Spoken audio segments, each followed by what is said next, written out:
Senhoras e senhores, meninos e meninas, bem-vindos ao Pub Nerd. Bem-vindos, senhores, bem-vindo, Felipe. E aí? Bem-vindo, Gilberto. Opa. Everton Clay. E aí? E nosso convidado mais que especial, Wilker Santana. Se apresente pra galera. Olá, tudo bem com vocês? Conheço de vista aí Felipe, Gilberto, assim, por Instagram. Vocês dois, conhecendo agora, é um prazer estar participando aqui hoje. Um prazer nosso conhecer você. O Wilker está com a gente hoje, senhores e senhoras, para comentar uma série que foi lançada recentemente na Netflix, que é Umbrella Academy. Mas antes da gente explanar um pouquinho o que é que nós achamos dessa segunda temporada, vamos com algumas notícias do mundo nerd que aconteceram essa semana. Qual é a primeira notícia aí, Felipe? A primeira notícia é aquela que a gente estava esperando há um tempo, né? Finalmente anunciado quando vai chegar a Disney Plus aqui no Brasil, que é em novembro, um ano depois de ter chegado nos Estados Unidos. Glória! Não vou precisar mais recorrer a métodos alternativos para assistir Mandaloriano. Pois é. E eu tô ansioso para tentar assistir Simpsons, né? É um bom motivo para assinar. Outra notícia que tem uma ligação com a Disney Plus é Mulan não vai para os cinemas e vai entrar direto no Disney Plus, só que não vai para o catálogo fixo. Vai para uma espécie de aluguel, se eu não me engano é $29, se você quiser assistir o filme. $30. Isso. Nossa. Vocês acham isso bom ou ruim? Ruim. Eu acho ruim também.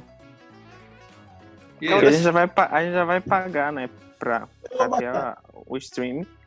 E aí vai ter que pagar de novo pra poder assistir o filme. Pera, o que eu entendi aqui foi que a gente vai ter que pagar mais pra assistir Mulan? Isso. Aham. Isso. Porra! Quer Aí dizer, é foda. $30. o Brasil já vai estar liberado Mulan para o catálogo fixo. Eu acho que era uma dúvida que eu tinha, na verdade, em relação aos filmes da Marvel, por exemplo, Star Wars, que teria que ter esses filmes no Disney Plus, né? Só que eles não iriam botar no catálogo diretamente para não tirar o público do cinema. Então acho que Só que, para eles não só sei. que Tá na vale minha lembrar cabeça que vai. lembrar que tipo foi comunicado que vai chegar na América Latina, porém não falou a data exata no Brasil, né? Novembro, América Latina. Isso não quer dizer que é só o Brasil, né? E não sabe a data certa que vai chegar ao Brasil ainda. É em novembro, agora a data. Ô Felipe, o que é que vai chegar primeiro no Brasil? Disney Plus ou a nova geração de consoles? Eu acho que Disney Plus. Tá na minha cabeça só o seguinte, $30, cara. Convertendo isso vai dar 500 zilhão de reais. Meu Deus. Eu Muito acho bem, que vai depois... contra a proposta deles, né? De ser um sistema, de ser um streaming e tá parecendo uma loja, né? Pelo que eu tô vendo aí, botando o filme pra alugar. Ou Exatamente. deixa, ou abre logo uma loja. Acho melhor. Mas isso é uma prática comum nos Estados Unidos. Não sei se vocês perceberam no catálogo da Amazon, eles começaram a adicionar algumas séries da HBO. E as pessoas foram pesquisar isso, porque aqui no Brasil ainda não acontece, mas pesquisando eles descobriram que nos Estados Unidos, em catálogos como o da Amazon, eles pegam meio que emprestado o conteúdo da HBO, de outras coisas, como a Disney faz com o Hulu. E essas coisas eles colocam como um extra, como se fosse uma espécie de TV por assinatura que você escolhe quais canais você quer pagar. E aí, se você quiser ter acesso a esse conteúdo, você paga um pouquinho a mais na assinatura. Prison Break tá na Amazon, né? Eu assisti também. O YouTube faz isso de alugar filme já há um certo tempo, né? Vamos ver como é que isso aí vai funcionar. A nossa próxima notícia, nosso editor Everton coloca uma música triste de Chaves aí, porque a notícia não é nem um pouco animadora. Qual é, Gilberto? É a retirada de Chaves do SBT, né? Que já aconteceu, né? Foi dia 1º, né? Dia 1º nesse sábado. Isso. E além do SBT, a MTV já tinha anunciado há um tempo atrás que iria tirar Chaves também. Chaves, Chapolin. Agora foi em questão de suspensão de contrato, né? Por causa de um problema que teve, alguns problemas pendentes que aconteceu lá com a emissora.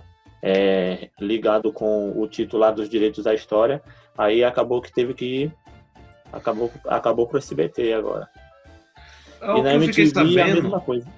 É o que eu fiquei sabendo, a prole de Roberto Bolanhos, o Chaves, estava negociando com a Televisa, né, que era a emissora que detinha os direitos, isso. E aí não chegaram num acordo, aí por conta disso, em toda a América Latina, Chaves foi cancelado. Enfim, 2020, né? 2020. Não tem mais o que comentar. Vamos falar de coisa boa, que não é TechPix. É a segunda temporada de Umbrella Academy, que estreou recentemente na Netflix. Mas antes de falarmos da segunda temporada, vamos tentar aí, Felipe, explanar para o pessoal que não conhece essa série o que é a Academia do Guarda-Chuva. Bom, Umbrella Academy é uma série original Netflix que estreou, se eu não me engano, em 2019. E no ano de estreia só ficou atrás de Stranger Things como série mais vista do ano. E recentemente também a Netflix divulgou um estudo sobre as séries mais assistidas de todo o catálogo original, e Umbrella também ficou em segundo e também atrás de Stranger Things, com as séries que foram assistidas pelo menos mais de 70%. Então é um sucesso. É baseado no HQ de Gerard Way, o cantor daquela banda My Chemical Romance, e a HQ é desenhada pelo brasileiro Gabriel Bar. Tem mais uma série baseada em super-heróis. Bom, o que é que a gente pode falar da primeira temporada? A gente sabe que a primeira temporada já estreou, já tem um tempinho, mas obviamente para comentarmos a segunda, a gente tem que entender o que é que se passou na primeira. E aí... Eu assisti logo quando saiu, no primeiro dia, e eu confesso que no início eu pensei em desistir, porque eu achei que a série estava um pouquinho longa, os episódios tinham quase 1 hora, então a partir do terceiro, quarto episódio começou a dar uma melhoradinha. E aí eu comecei a pegar gosto pela série e gostei bastante.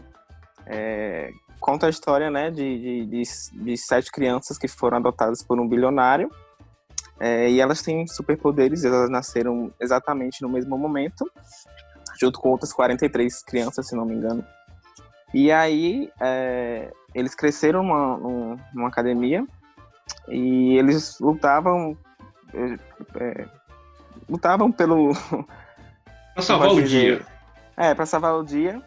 E conta a história também de uma menina, que era a número 7, que se chama Vânia, que ela é a mais poderosa entre os 7, só que o pai dela, que é o Sr.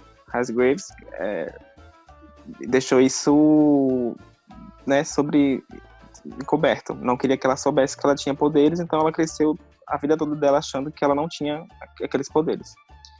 E daí ela encontrou um cara que era fã dos 7 heróis, e ele foi humilhado um certo momento na sua infância e ele queria se vingar. Então ele foi atrás do elo, né, do ponto fraco desse grupo, que é a Vânia, e conseguiu manipular ela. Conseguiu mostrar para ela que foi enganada e aconteceu todo um processo lá de destruição do mundo, que conseguiram, através de uma volta ao tempo, conseguiram mudar, e aí teve outro problema lá, que foi nos anos 60, que a gente vai falar agora. Perfeito, mas antes da gente ir para os anos 60, vamos continuar falando aqui ainda da primeira temporada. Só o seguinte, a gente tem então 7 pessoas disfuncionais, malucas, cada um com suas manias. E aí, Felipe, qual é o teu personagem mais interessante? Qual é o personagem preferido? Quando você falou, achei que você tava falando dessa chamada aqui, não da série, sabe? Pois é, chegou um novo integrante aqui, né? Opa! Antes da Grilos, né, Daniel? Mouse aí, foi mal, desculpa de verdade, galera. É estranho que ele chegou e os Grilos não chegaram junto com ele. Tudo bem. Eu propus uma trégua aqui, aparentemente hoje tá um dia mais de boa aqui. Seguiu o conselho de Felipe, né? Comprou um Baygon e tal.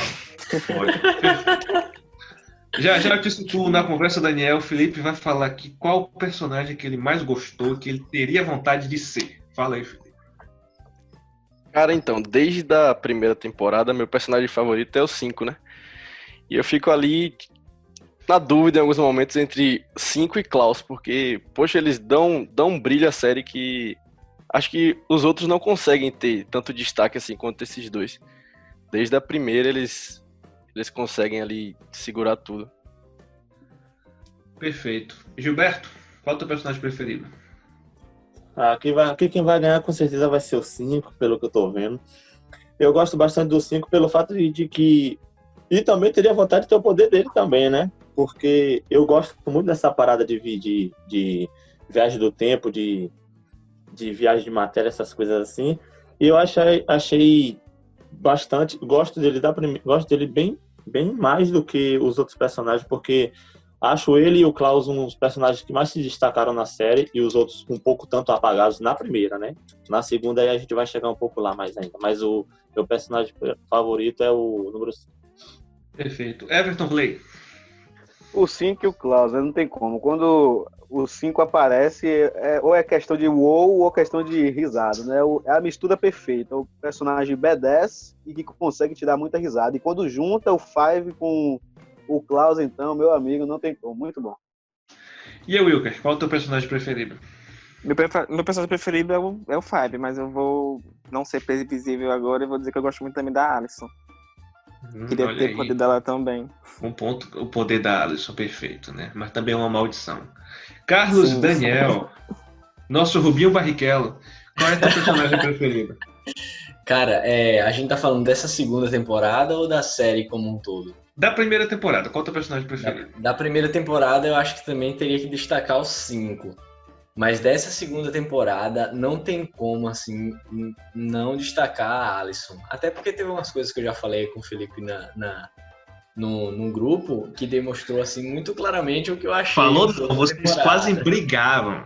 Quase brigavam. Eu me sumi, me saí. Exatamente. Beleza, gente. Ó, com relação ao melhor personagem, eu deixei isso bem claro na minha crítica, né, que tá no nosso Instagram da primeira temporada, que todos os personagens são ótimos, todos, né? É muito difícil você ver um personagem ali que não lhe chama a atenção. Mas o que me chama mais atenção é Klaus, pelo jeito dele, né, despojado, a gente entende por que ele é daquele jeito, todo trauma, tudo certinho. E eu gosto muito do Luther, velho. Eu gosto do Luther. Apesar dele ser todo certinho, todo, né, ser ali todo engomadinho, eu acho um personagem interessante. Eu acho que ele acrescenta muito naquele grupo ali. Bom, termina a primeira temporada com um salto temporal. E aí, para evitar o apocalipse do último episódio, os nossos personagens são teletransportados no tempo e no espaço para Dallas na década de 60. Só que cada um chega ali num período, né, na década de 60. Um em 61, outro em 62, outro em 63. Bom, o que é que nós podemos falar dessa segunda temporada de Umbrella Academy, Felipe? Bom, eu gostei muito do fato deles terem ido para a década de 60. Toda aquela coisa ali, aquela mística que o americano adora do assassinato de Kennedy. E eles conseguiram colocar isso de algum jeito na série, mesmo que, para quem assistiu, saiba que no fim das contas foi só para entreter. Mas é muito bom ir para lá porque mostra uma sociedade completamente diferente, mostra ali uma coisa que acho que até hoje os americanos eles não se orgulham daquilo, porque mesmo que nos outros lugares dos Estados Unidos a situação já não era daquele jeito, mas o Sul sempre teve uma questão mais de preconceito e a série ela aborda isso, que é uma coisa que falta, inclusive nas produções hollywoodianas, que eles falam dos anos 60 como se fosse Mil Maravilhas, era de ouro de cinema, mas eles acabam esquecendo dessa parte aí, e a Umbrella não esquece e toca bastante na ferida. E faz isso de uma maneira muito boa. Eu gostaria de dizer que essa segunda temporada tem uma cena de protesto numa lanchonete, numa cafeteria, que eu acho que foi a melhor cena de protesto que eu já vi na TV, no cinema, no streaming, não foi? Quem quer... No período que a série deu aquele salto, né, nos anos de 1960, além de estar naquele período de um colapso Guerra Fria, né? Tem aquela questão meio que do preconceito. E essa cena, além de ter chocado você também, que você achou mais estranho, para mim foi uma das melhores cenas também, né? Logo no primeiro instante que eu vi, eu fiquei bastante triste também, porque a gente sabe, né, que na realidade isso acontece sempre. Isso não é uma coisa que só acontece nos períodos passados, mas é uma coisa que acontece sempre e desde sempre, né? E uma parada bastante interessante que eu vi foi o jeito, porque nos Estados Unidos todo mundo sabe que o racismo lá é bastante explícito. Bastante explícito mesmo, todo mundo sabe. De fato, o racismo nos Estados Unidos, eu costumo dizer que ele é muito mais racial mesmo do que social, né? Então, no Exato. Brasil tem aquela questão de você ser negro e você ser pobre, mas a partir do momento que você é negro e tem uma condição financeira melhor, não que o seu racismo é eliminado, Com né? certeza, Mas com tem uma certeza. suavização. Nos Estados Unidos, independente da sua classe, né? Médico, jogador de basquete, seja lá o que for, o racismo ele continua presente de uma forma muito grotesca. E essa cena ela é interessante porque você está ali no momento de segregação racial, então você tem a lanchonete, né, só para brancos. E aí a personagem Addison envolvida, né, os direitos dos negros e tudo mais. E não, vamos fazer um protesto pacífico. De que forma? Vamos entrar na lanchonete, pedir nossa comida e ficar quieto. E no final acaba dando uma merda por conta das coisas que acontecem. Muito bem. Everton, essa segunda temporada, o que é que te chamou a atenção? Me chamou a atenção uma coisa que eu tinha até comentado com vocês lá no grupo, que a primeira temporada eu tive contato com a série faz muito tempo, na verdade, só que eu não tinha conseguido vencer aquele primeiro episódio da primeira temporada, que para mim foi uma coisa bastante lenta, eu não consegui me prender. A verdade é que eu dormi assistindo. Aí depois de muitos meses, depois da gente ter criado o podcast, quando a gente resolveu gravar sobre a segunda temporada, eu insisti e voltei a assistir e ultrapassei esses primeiros episódios da primeira temporada. Então, o ponto forte para mim da segunda temporada é que já começa com tudo. Você já tem um início ali de morrendo um personagem importante, você já tem um início ali vendo coisas, tipo, o mundo destruindo logo de cara. Então, o ponto forte para mim foi isso. Eu gosto de série assim, começa com tudo. Aquele negócio de construção, aquela lentidão, para mim, pode ser bastante cansativo. Já chegou com os dois pés na porta, né? Ô, Wilker, o que é que tu achou dessa segunda temporada? Tem algum personagem novo que te chamou a atenção? Cara, essa temporada pra mim foi muito superior à primeira, porque é visível o quanto que eles investiram nessa segunda temporada em relação à primeira temporada, em questão de efeito especial, em questão de visual. Então, pra mim, melhorou muito. E até em questão do tempo de episódio também, que ficou um pouquinho mais curto, ficou 45 minutos, antes era 1 hora. E não ficou uma coisa muito arrastada, como o Clay falou aí. Tipo, pra começar essa série foi um trabalho, porque os 3 primeiros episódios foram uma coisa muito arrastada. Na segunda temporada não, a segunda já foi uma coisa mais quente. E eu destaco também a Laila, melhor dizendo. Ela teve um papel muito fundamental nessa temporada, porque ela participou de um dos maiores plots no final, no último episódio, e ela também elevou o Diego à segunda temporada, porque na primeira eu achei ele muito apagado. Eu vi o Diego com um rostinho bonito, o bad boy, era bad boy ali da temporada e só. E através dela ele cresceu bastante na segunda temporada e foi muito bom ver ele participando mais. Perfeito. Carlos Daniel, eu ouvi falar que você prefere a primeira temporada do que a segunda. Eu acho que você deve, no mínimo, uma explicação plausível para a gente. Então, vamos lá. O que é que eu pude aprender com essa de criticar ou de falar a respeito do negócio antes de terminar? Não vou fazer mais isso, entendeu? Porque, de fato, a série, ela me surpreendeu no finalzinho ali. Mas, como eu tinha falado com o Felipe lá no grupo, e eu ainda defendo, até o 4º episódio eu achei a segunda temporada muito chata, e eu teria até parado de assistir se a gente não fosse gravar esse vídeo, sinceramente. Porra! Exatamente. Eu te entendo. Aí, o cara... então eu tô bem. Galera!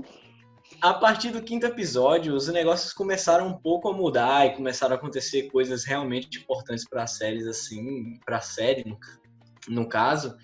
E eu comecei a gostar bastante. Inclusive, de fato, eu acho que a 2ª temporada foi melhor que a primeira, Felipe. Tá aí o seu... Mas até a 3ª temporada eu tava me deixando muito a desejar. Ou até o 3º episódio, desculpa. Ah, tá. Pensei que você tinha dado um salto no tempo e já tinha assistido a 3ª, mas tudo bem. Ó, senhores, o que é que eu posso falar dessa série? O meu grande problema com Umbrella Academy seria o ritmo dela. Então, mais uma vez, eu deixei isso claro na crítica que a gente fez, que 10 episódios é muito para o que ela se propõe. Então, na primeira temporada você tem isso. O primeiro episódio, Everton, me chamou muita atenção. Tem aquela cena da dança, que é a melhor cena de dança que uma série já conseguiu fazer. Aí eles tentam replicar essa cena de dança na 2ª temporada. Só que fica ridículo. Fica 2 minutos só com 3 personagens dançando num salão de beleza que fica muito feio e não acrescenta em nada. E aí você tem isso na primeira temporada, essa cena da dança, né? E depois as coisas, né, ficam mais lentas e depois acaba pegando ritmo e indo. E você inicia a 2ª temporada com pendências da primeira. Por exemplo, o passado de Allison. Ela tem uma filha, beleza, foi mostrado um pouquinho. Mas, gente, depois não falou mais nada da filha. Aí você tem Dave com Klaus, que é um personagem muito importante para Klaus, e fala muito pouco. E aí você chega na 2ª temporada e você não explicou coisas da primeira e você acrescenta personagens novos. Você acrescenta lá a Layla. Você acrescenta lá o novo par romântico da Vanya. Tá entendendo? O cara que acolhe eles lá, é meio ufólogo e tudo mais. E a 2ª temporada ela sofre da mesma coisa da primeira, que é o ritmo e o fato de não explicar algumas coisas. A gente chega no 5º episódio, que é onde eu parei aqui agora, no 5º episódio da 2ª temporada, e só agora conseguiram reunir o grupo completo. E eles passam 30 segundos e se desfaz de novo, brigando. Além disso, Everton, você tem uma cena que é 2 minutos e meio de Luther com outro cara, com gás do riso, chapado, dando risada. O que é que isso acrescenta à história? Nada. Não acrescenta nada. É o puro e velho humor gratuito que a Marvel gosta de fazer. Então, esse é o meu grande problema com Umbrella. É uma ótima série, perfeitos personagens incontestáveis. Mas por conta dessas tiradas de roteiro, a forma como é feito algumas coisinhas, acaba quebrando muito o meu ritmo, sabe? Na hora de assistir. Então eu tô que nem com o Daniel. Teve momentos ali que eu falei, cara, eu não vou assistir mais não. Só que aí depois acontece algo interessante, eu vou assistir. Aí depois, ficou lento. Não, volta, agora volta. Então esse é o meu principal problema com Umbrella Academy. Lembra um pouco, inclusive, como funciona o Naruto Shippuden. Tá acontecendo uma guerra lá, do nada, 30 fillers, e depois volta. Aí depois mais 2 fillers, depois volta. Então, essa inconstância pode ser um pouco problemática, tá ligado? Parecendo um Cavaleiro do Zodíaco. Você tá ali conversando, tá chato, e daqui a pouco, um pau quebrando, um golpe e o outro, pronto. Aí exatamente. Inclusive, Clay. É anime, né? É anime. É coisa diferente. A gente sabe muito que o Valber, ele adora quando a gente faz referências a anime aqui, mas inclusive lá no grupo, quando eu falei em relação a essa 2ª temporada, eu tinha falado que a sensação que eu tava ali até o 5º episódio, até o 4º, na verdade, de Academy, de o guarda-chuva, foi justamente isso pra mim, tava aparecendo meio que um file ali, tava tipo meio, não sei, cara, eu só assisti porque eu tinha que, a gente ia gravar isso aqui e tal, mas depois de fato melhorou, foi isso que eu queria dizer. Felipe? Bom, eu discordo um pouco disso, porque como o Wilker falou, os episódios tiveram um pouco de uma diminuição ali de 15 minutos em cada episódio, acho que isso melhorou muito o ritmo. Ainda bem, né? E a questão dos 5 primeiros episódios não terem reunido o grupo foi justamente para conseguir desenvolver melhor os outros personagens. Vocês agora agradecem que os outros personagens foram melhor desenvolvidos, mas isso só foi possível por causa dos microgrupos que tinha ali, das duplas que tinha ali no início. Você só consegue desenvolver Luther ali porque focou nele. Você só consegue desenvolver Diego ali porque focou nele. Se tivesse no grupo, todo mundo não conseguiria focar. Porque quando junta todo mundo, quem rouba a cena é sempre 5. Então, tipo, não tem como você conseguir focar em Diego, focar em Luther, focar em Alisson, focar em Vânia, sem separar eles do grupo. E é por isso que eles estão ali separados. E em relação às outras coisas que você falou aí, por exemplo, o Dave, eu acredito que nos outros episódios, quando você for assistir, vai te responder bem, porque eu acho que ele deixou bem resolvido. Não, deixou bem resolvido no fim da temporada essa relação dele de Klaus. Eles conversaram, eles tiveram ali ele falou o que aconteceria, ele foi lá falar com Klaus e meio que arrependido do que tinha acontecido na cena anterior.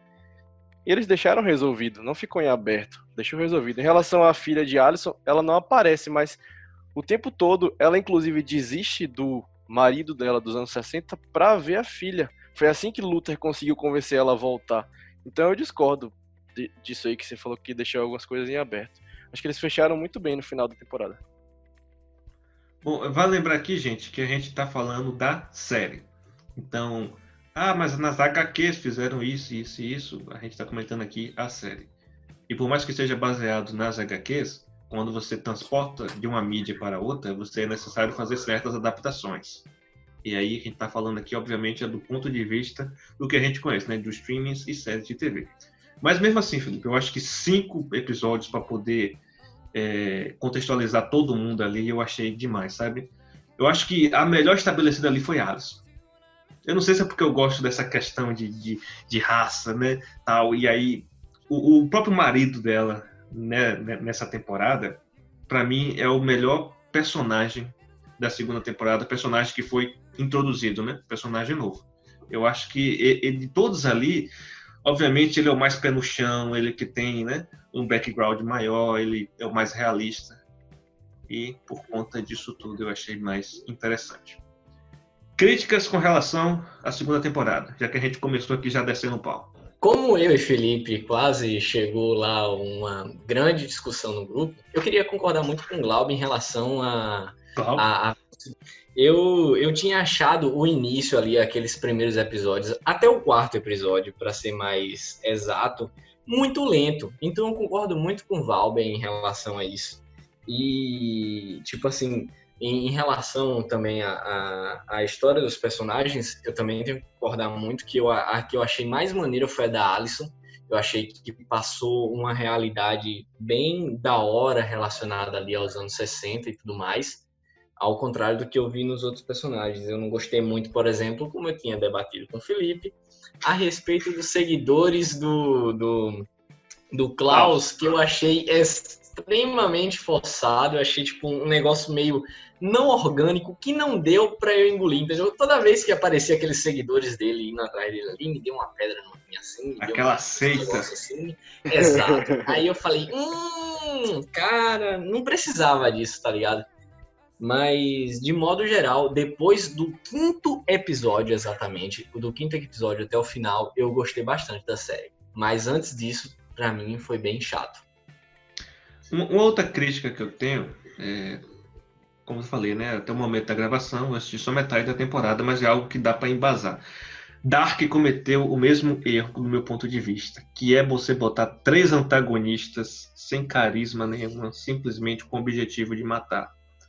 No Dark você tinha isso, né? Atenção, spoiler, o filho lá de Marta e Jonas, o filho é criança, adulto e idoso. Em 3 épocas. Isso, em 3 épocas diferentes. Aqui você tem, não a mesma pessoa, né? Em 3 idades diferentes, mas você tem ali 3 irmãos suecos, né? 3 irmãos Iquias.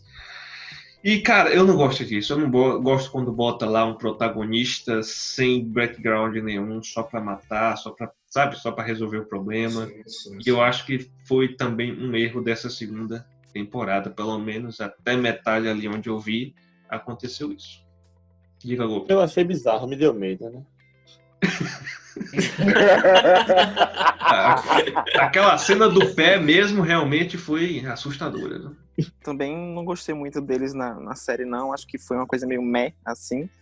E também pelo fato do Hazel e da Chacha serem Eles fizeram a mesma função deles, só que na primeira Sim. temporada o Reis e a Tchatcha foram perfeitos. Muito muito bom. dos dois. E aí o fato deles terem saído da série e colocado aqueles 3 suecos de uma forma muito deu uma queda assim na expectativa e foi legal, não. Essa parte aí realmente não deu. De fato. Gente, Luther, apaixonado pela irmã Alison. Klaus, por um outro rapaz que ainda não sabe que é gay. Diego, por uma doida do manicômio. O relacionamento mais estável, então, é de 5 com aquele manequim? Klaus fala isso e eu só tenho um grito quando eu vi essa parte que eu não aguentei, gente, porque é a pura realidade. O pessoal é muito traumatizado. É verdade, velho. É muito bom essa parte. Coitados, né? Deixa eu ver aqui agora. Falando um pouquinho agora sobre a ambientação dos anos 60, o que é que os senhores acharam? Foi bem feito? A questão, né? De CGI e tal, de cenário, de roupas, cabelo, maquiagem e tudo mais? Eu achei bem feito. Agora, eu gostei da jogada que eles fizeram com o presidente Kennedy também. E eles iriam evitar, né? Mas de qualquer forma, acabou que no final aconteceu que ele morreu, né? Do mesmo jeito, né? Algumas coisas não mudam. Sim, foi bacana. O fato de também misturar também a Guerra Fria e tudo mais. Gostei também da trilha sonora. Acho que eles acertaram também na trilha sonora da série. Sim. Foi bacana também. Sim. A trilha sonora de The Umbrella Academy é aquela série que você tem que assistir com o Shazam ligado. Meu Shazam tá aqui com 300 músicas, 60 de The Umbrella Academy. Não tem como. Muito bom. Muito bem feito. Bom, que nota vocês dariam para essa segunda temporada aí de Umbrella Academy? Começo com Felipe Souza. Bom, na primeira temporada eu dei nota 4 de 5. Então, seguindo minhas avaliações, visto que eu gostei mais da segunda temporada, inclusive, achei que desenvolveu melhor o grupo, os personagens individuais e o grupo em si. Conseguiu desenvolver também o Sr. Hargreaves, que era meio que um personagem misterioso na primeira temporada e mesmo não estando mais vivo ali na trama da série, ele dá a dica para 5 e foi a partir do ensinamento que ele deu a 5 nos anos 60 que 5 conseguiu meio que resolver tudo pro grupo. Mesmo 5 tendo vivendo, sei lá, 50 anos a mais, foi um ensinamento ali que ele deu nos anos 60. Então, eu achei que eles conseguiram pegar algumas coisas que ficaram em abertos na primeira e conseguiram desenvolver os outros personagens e não só Luther e 5 que foram meio que protagonistas. Conseguiram desenvolver bem melhor Vanya, bem melhor Alison, bem melhor o próprio Diego, que também... E Ben, né? Como esquecer de Ben? Como ele foi importante essa temporada. Mesmo não estando ali, ele foi fundamental no final para conseguir acalmar a Vanya. Ele trocou a vida dele pela de Vanya. Então, eu dou 4,5 para essa temporada. Perfeito. Gilberto Hugo Costa. De 0 a 10, eu vou botar de 0 a 10, né? O Felipe botou 5, vou botar de 0 a 10. Faz de 0 a 5 para ficar padronizado. De 0 a 5, tá certo, ok. 4,5. Eu dou 4,5 pra série porque, tipo, diferente da primeira temporada, essa segunda temporada focou bastante especificamente em certos tipos de personagem. E um dos personagens que eu mais gostei de ter abordado assim foi o fato de foi Alison e Ben. Ben foi uma das peças bastante importantes na mudança do que ia ocorrer, né? Ia ocorrer uma catástrofe. Então ele foi uma peça muito importante, trocando a vida, né, pela de Alison e evitando um apocalipse naquela época, né, também, né? Porque se eles não tivessem feito isso, nada daquilo teria acontecido novamente. Entendido. Everton Clay, qual a tua nota? Em 5, eu também dou 4,5, seguindo a linha da galera, porque, em geral, o conteúdo da série, pra mim, fechou bonitinho, não deixou nada em aberto, pelo menos eu não observei isso. É bem mais divertido que a primeira, na minha opinião, já começou do jeito que eu gosto. E esse meio ponto que ela perde, na minha opinião, é em relação a alguns defeitos em questão técnica que eu observei ali. Por exemplo, em uma cena em que esqueci o nome do garotinho agora, mas Vânia tenta fazer um boca a boca nele, eu observei que, na verdade, ela não estava com a boca na boca dele, estava com a boca na orelha. Então, são essas coisas que podem passar despercebido para algumas pessoas, só que eu sou chato nessas coisas e observo. Então, algum desses erros aí, um CGI que eu vi ali mal feito, diz respeito a esse meio ponto aí que, na minha opinião, perde. Então, 4,5. Ok. Wilker Santana. Na primeira temporada eu vou dar 4 pra série, mas na segunda eu vou ter que dar 5, porque eu virei um fã da série. E não só por ser fã, mas tipo, eles conseguiram focar numa questão racial. E além disso, eles têm 2 protagonistas que são gays. Eu, que sou do Vale das Purpurinas, fico muito feliz com isso, com a representatividade, e meu até 5 pra eles. Porque foi bacana essa mistura aí. Muito Perfeito. Felipe? Eu acho, inclusive, que a grande mensagem da segunda temporada como um todo é isso aí, de você conseguir, porque se você pegar pra ver a metáfora do poder de Vânia, é que ela não conseguia saber que ela tinha um poder, ela não conseguia controlar o poder, todos os outros controlam o poder. E tem uma parte ali que, se eu não me engano, foi Klaus ou foi Ben que falou com ela, acho que foi Ben, que ela não conseguia controlar o poder dela justamente porque no passado ela era impedida de usar o poder. Então, tipo, ela não aprendeu a controlar os poderes. E, tipo, se você fizer uma metáfora disso em relação aos temas que a série aborda, como preconceito, como racismo, como as escolhas, as opções. Então, tipo, a série tá ali. É uma personagem que volta nos anos 60 pra ensinar uma mulher da época que ela pode amar outra mulher. Que é uma série que volta ali nos anos 60 para ensinar a um jovem da época que ele pode ali amar outro homem, que não tem nenhum problema nisso.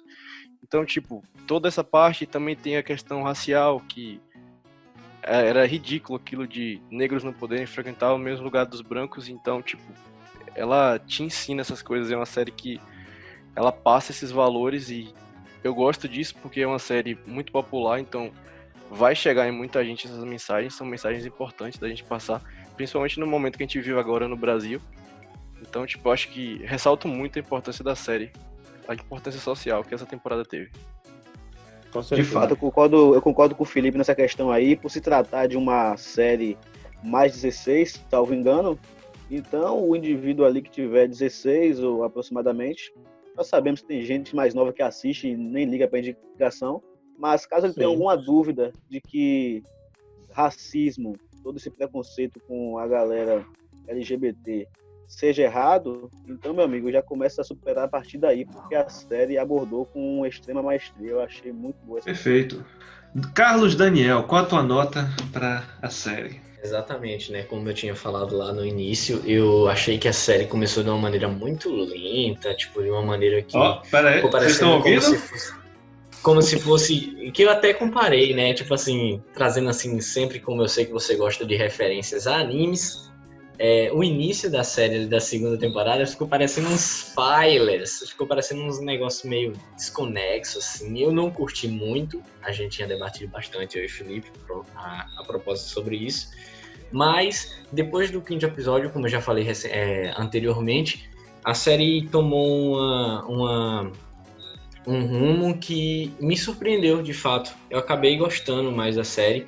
Eu queria dar um destaque também ali ao fato da Alison, que de todas as vidas vividas dos personagens naquela realidade foi a que mais me convenceu, que ficou mais realista.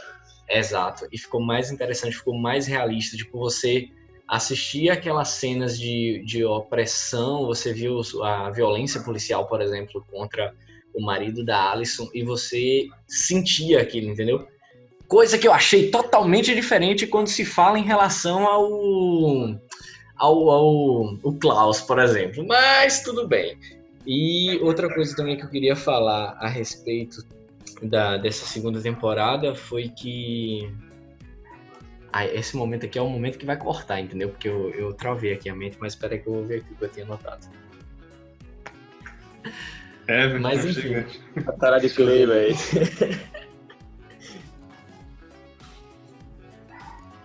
Velho, na moral, tem gente batendo no portão. Acho que é minha pizza que chegou. Pera aí que eu já volto. Desculpa. Meu pai! Quando é que a gente começa a ganhar dinheiro?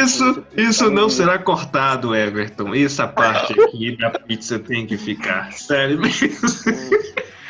Ô, Valber, Prioridade, quando... amigo. Prioridade. O golpe, quando tu for identificar, tu identifica essa parte da pizza aí que eu preciso colocar um meme nessa parte. Beleza. E o que quer falar? Deixa eu só falar aqui sobre a Alicent, que eu gostei.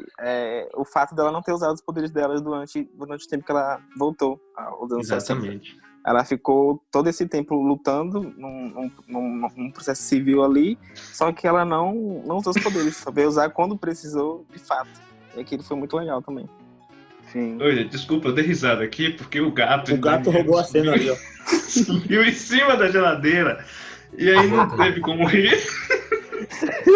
Foi meu gato? Teu gato subiu em cima da geladeira. Ah, sim. Olha lá onde é que ele tá lá, ó. Peraí. Tá vendo? Tá dando pra ver? Tá dando pra ver, Meu mano? Deus! Não, engraçado que Fabrício não tá participando, aí eu penso, não, vai ser um programa sério, vamos gravar certinho.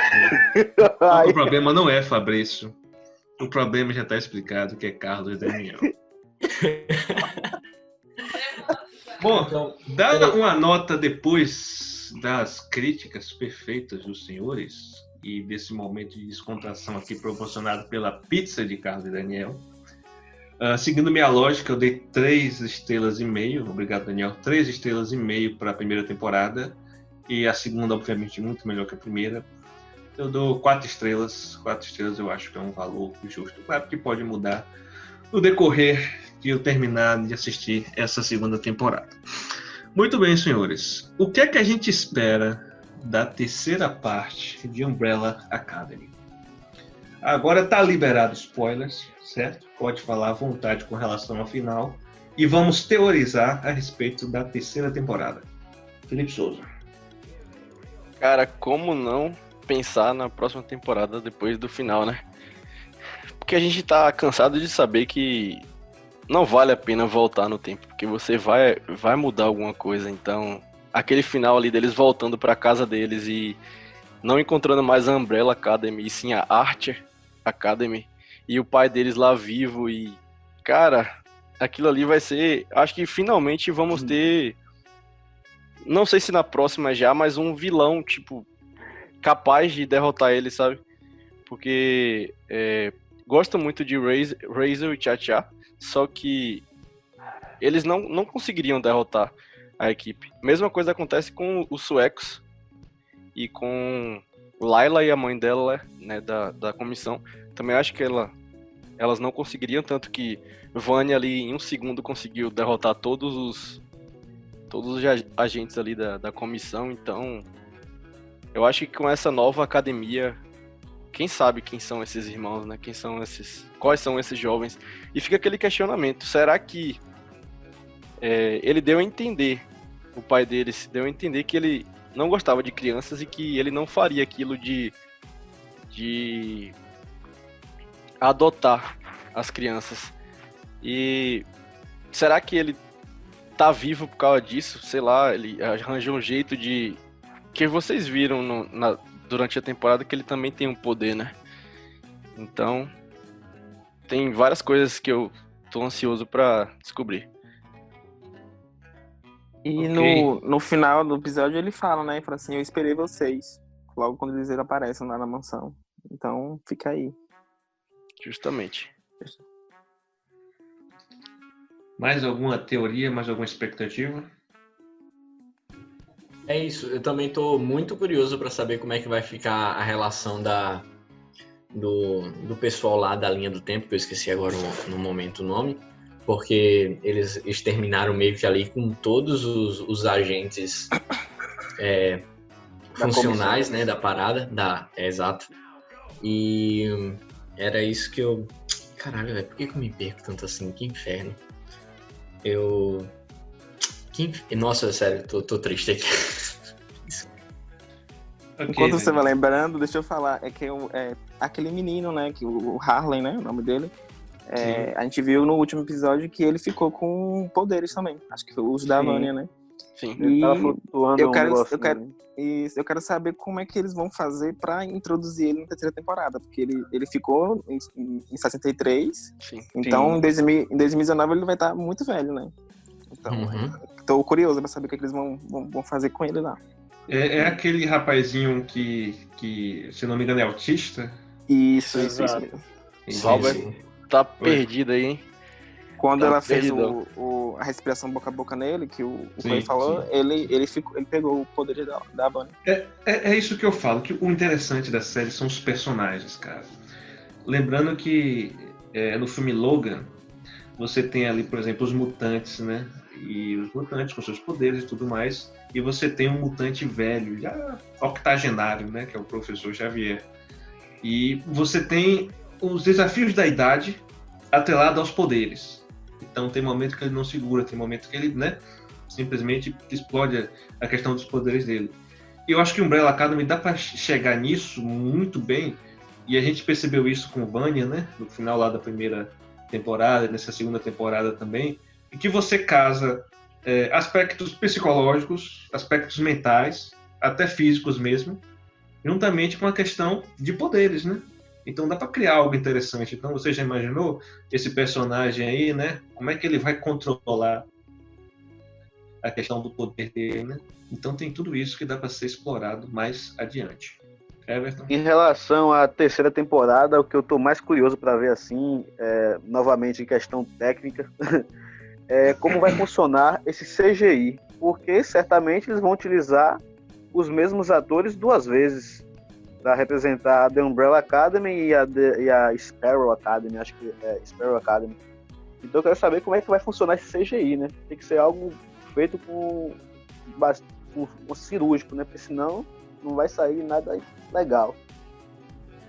Eu já imaginei que ele ia adotar outras crianças, porque eu lembro que na primeira temporada falaram que tinham 43, né? Nasceram no mesmo dia, na mesma hora. Sim. E eu pensei que além do Ben, que o Ben pra mim acho que parece o Goku, né? Ele morre, depois volta, morre, volta. E aí acho que ele pode adotar outras crianças também, com outros poderes. Quando eu vi a logo da Sparrow Academy, eu falei, vixe, vai ser o resto da galera que nasceu ao redor do mundo. Mas quando aparece o vilões. Mas quando aparece o Ben somente com um corte diferente, me deu a entender que vai ser a galera alternativa, né? Modificada de alguma forma ali, mas vai ser os mesmos atores, vão ser as mesmas pessoas, talvez com um nome diferente, por conta de se tratar de outra dimensão, digamos assim, de uma realidade diferente. Mas a priori o que eu entendo é que vai funcionar dessa forma, né? Os mesmos atores, só que com alguma modificação. Ô Felipe, já que vão ser o mesmo ator para fazer dois papéis, o salário também vai ser em dobro? Eu tenho, na verdade, minhas dúvidas em relação a isso, de ser os mesmos atores, porque só mostrou o quadro de Ben. Então você não tem nada certo ali. E tipo, era uma coisa que a gente ficava em dúvida na primeira temporada, porque realmente falam que são 43 crianças que nasceram ao mesmo tempo, e meio que eles ignoram tudo isso, só tem ali aquelas 7, só conta a história daquelas 7, e meio que ninguém... Porque, tipo, eu lembro que no início das HQs, ele fala que ele não forçou comprar ninguém. Ele só comprou as crianças, ou adotou as crianças, as que as mães aceitaram, ou seja, porque na história elas não estavam nem grávidas. A gravidez foi tipo instantânea, as crianças nasceram ao mesmo tempo e pronto, por isso que elas têm poderes. Só que nunca mostrou alguma outra criança, e nessa temporada tem a Layla. E, poxa, eles deixaram ela forte, né, porque botaram ela com todos os poderes do 7, então ficou muito forte, e deixem aberto sobre os outros, em que momento eles vão aparecer, se eles vão aparecer, como é que eles estão, se estão vivos, se não estão, se tem outra comissão, se eles estão na comissão, porque tem um momento ali que a comissária fala que é pra Harlan ir ali com ela, porque ela tem um lugar especial pra ele, e da mesma forma que ela fez com Layla ali, ela matou os pais dela e levou ela pra tomar ela como uma filha e treinou ela. Então, tipo, eu acredito que vão explorar mais os outros, então não sei se vai ser exatamente os mesmos duplicados, ou eu acredito que possa ser que tenham outros personagens. E inclusive, eu acho isso porque o pai deles, o Sr. Hargreaves, ele é muito criterioso. Até na parte que eles se reúnem com o pai deles, ele meio que fala que todo mundo ali é inútil e só quer conversar com o Five ali no final.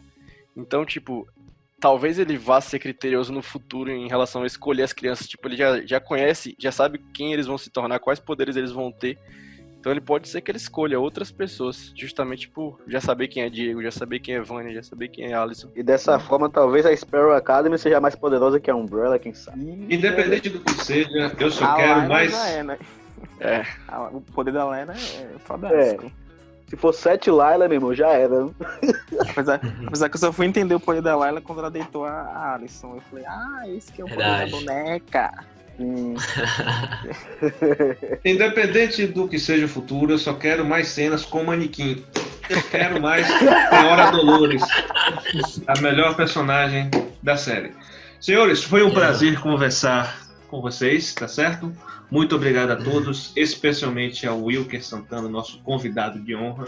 Seja bem-vindo para mais programas, tá certo, Wilker? Com certeza vamos te chamar para futuros projetos. Não se esqueça de, por favor, nos seguir nas nossas plataformas digitais, o Spotify, o Deezer, Google Podcasts e praticamente todo agregador de podcast, não é isso, Everton? E também seguir a gente no Instagram, @pub.nerd, @pub.nerd. Lá tem a nossa review sobre a primeira temporada, sobre a segunda e sobre outros assuntos. Senhores, até mais então, até o próximo episódio e fui! Tchau, tchau! Valeu! Falou!